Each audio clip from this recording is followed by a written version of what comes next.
Today, Fairfax County Fire and Rescue Department, along with the Progressive Firefighters of Fairfax, which is an organization within the fire department.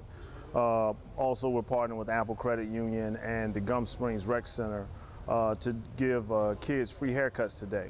One of the reasons we're doing it is we just want to give back. When we're not running 911 emergencies, we're trying to find other ways to get out into the community.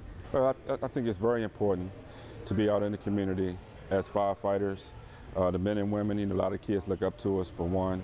They see us riding on the fire trucks. So it's always good to give back so now they can feel us, touch us, and we can talk to them about other things other than just fire department stuff. We can talk to them about school, why and how it's important for them to do well in school. Last year we did this event. It was the first time we did it.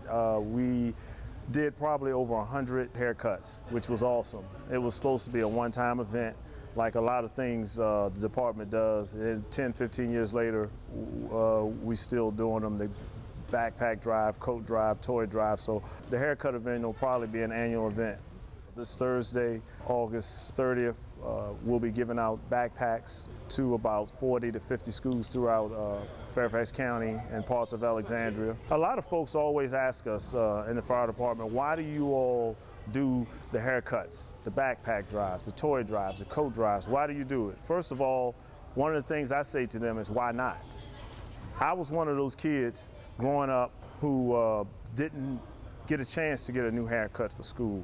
Didn't have all the supplies I needed to start off school right. There's places in the county where the parents can't afford to take them to get a new haircut for school. So we just think it's the right thing to do, making sure they start off school just like everybody else.